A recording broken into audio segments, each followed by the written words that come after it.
Okay, RKA gang, this is basically a microphone camera check on the new H5 from INNOVV, but it's pretty cool. This is the first time I've had my leathers on in probably 12 years. It's also the first time I've been on a bike this small since I was road racing 20 years ago. And it's only the second time I've been off this road in the last 10 years. So the road is wonderful. It's just, you can go really stink fast, but there's things like that there, and animals and stuff like that. The downside is that I know about 90% of this road. The upside is I know about 90% of this road. The downside is I don't know 10% of it, or I haven't remembered 10% of it. So that's the part that's really going to get you. So I'm just going to make a nice cruise out here, and my butt's sticking to the seat, and I can't find the brake lever and the shift because my racing boots are on. Haven't had those on in 10, 12 years. But, and also, the first question is, you're going to ask me where I'm at. I can't tell you, because if I told you, I'd have to shoot you.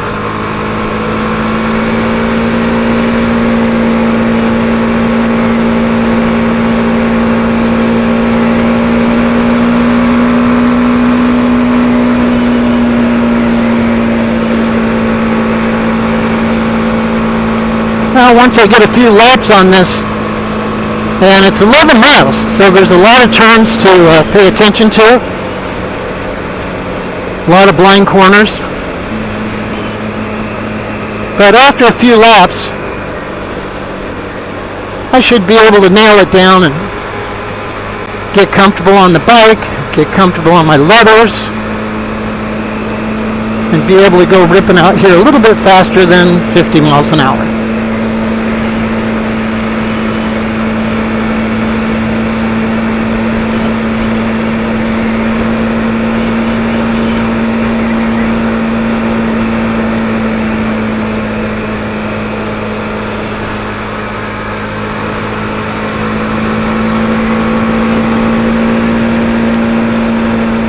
On the big twin, the last two big twins I've had, the Suzuki TL1000S and my current bike, my 1250 RS, the big twins, those, I decided to make a rule called impulse drive, and I stole that from Star Trek, of course.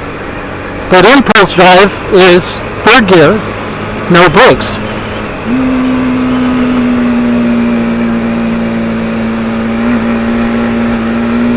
And what that means is if you can go 150 miles an hour down one of these straights in third gear, whoa!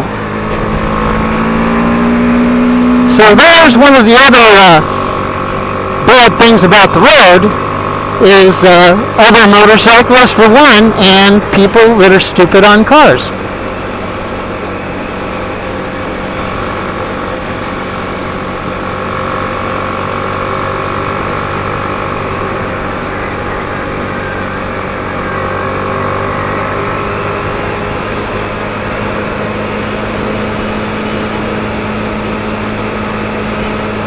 Yeah, so back in the day, on my TR1000S, I used to be able to come out here and put it in third gear, not touch the brakes, just keep the throttle nice and even in third gear, and be able to go out here pretty fast.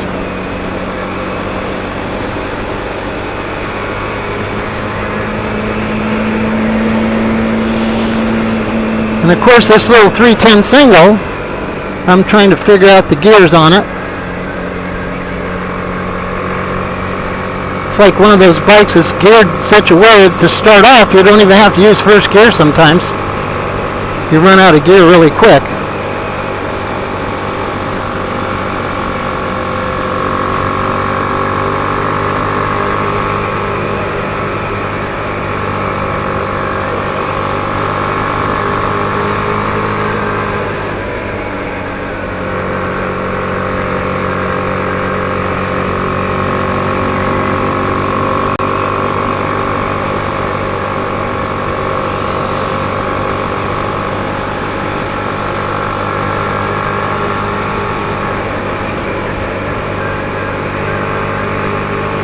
Now coming up here, this is part that I remember.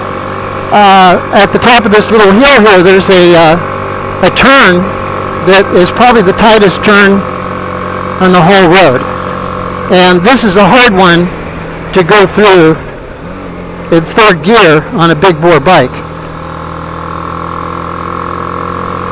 So you can see I'm pussyfooting it through here because I don't remember how tight it was, but I remembered where it was.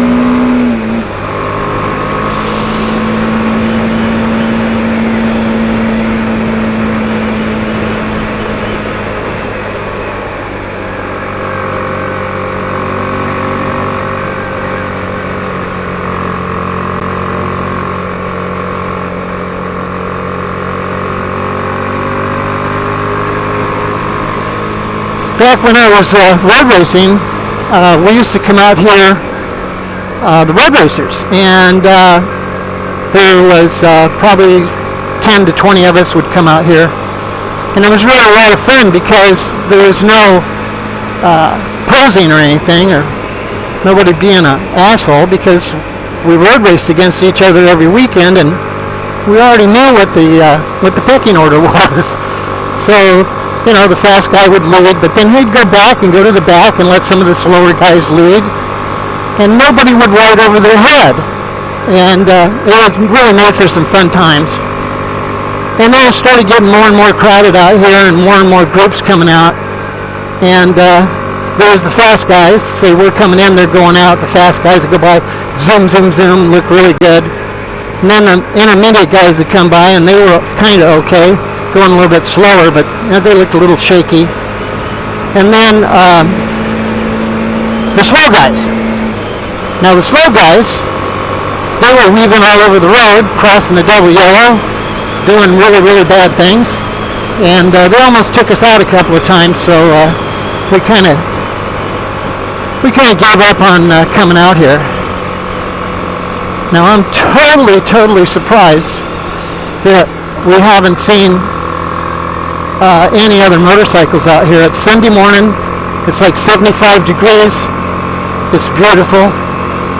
Because what they did do, we used to stop at the bridge and have a little talk and sit on the railing and bullshit, meet new people and everything. But then the police started putting, the police put a sign out there that said no stopping.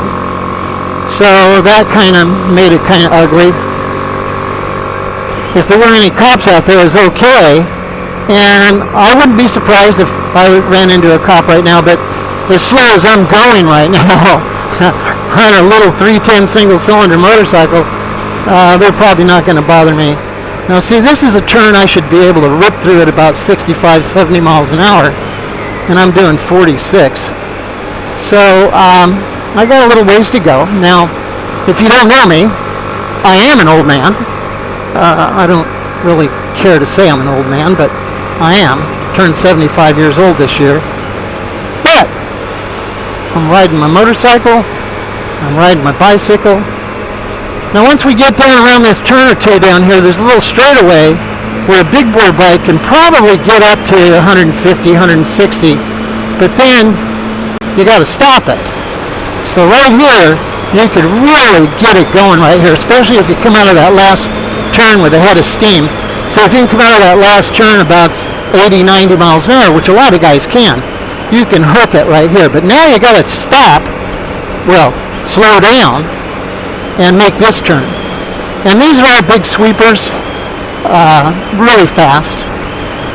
But you got to be really, really careful, as Joey Dunlap used to say, rest his soul.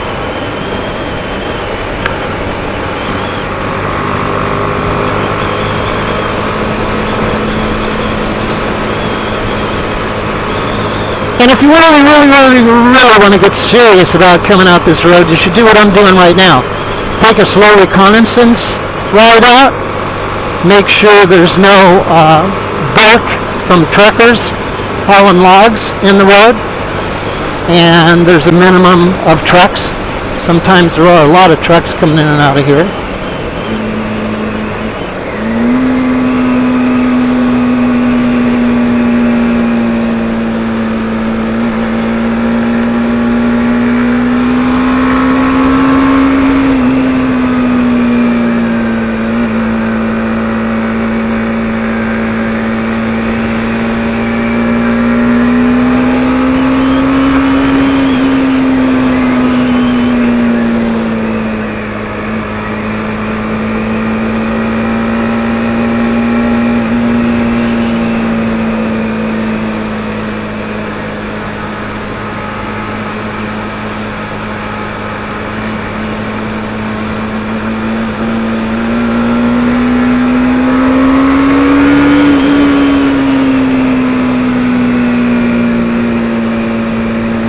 Now there's some of those chips there. You got to be careful about that stuff.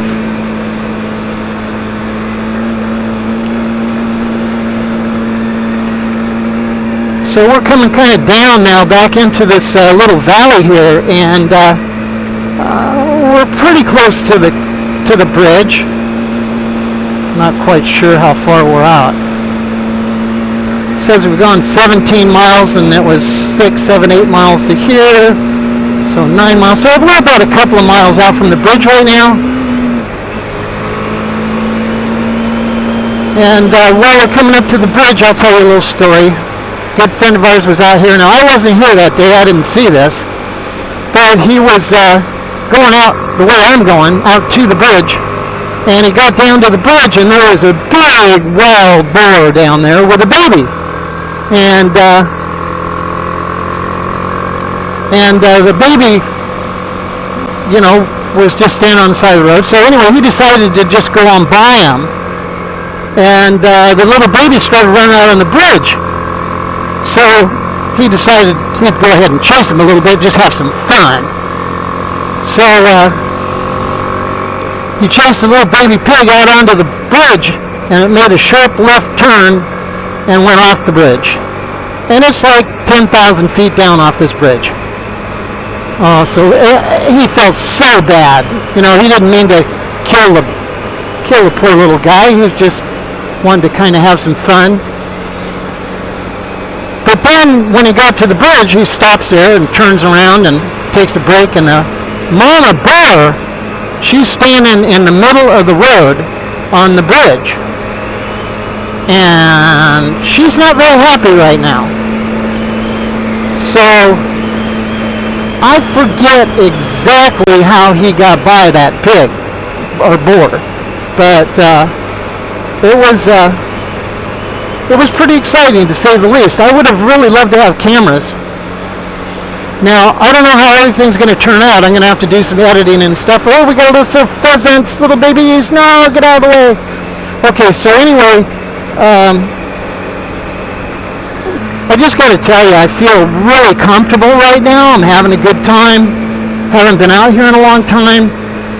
Usually I always come out here with somebody else. I don't recommend that you come out by yourself. You know, if you do get into some trouble or something, I don't know what the cell service is out here, but maybe I'll give Kathy a call when we get out to the bridge, and I'll see. Oh, more pheasants. Uh-oh. They're quail, whatever they are. I think they're little quail. Okay, so we're dropping down to the bridge. You should be able to see the bridge after another turn or two. And I told you the pig story. The first thing you're going to notice is there's nowhere to jump off the bridge anymore. They've put up a chain link fence there. And it wasn't for the pig. They didn't do it for the pig. There's the bridge there. You can see it over there. So it wasn't for the pig. It was because people come out here and bungee jump off this thing. And that used to be a big deal. I don't think it's such a big deal anymore.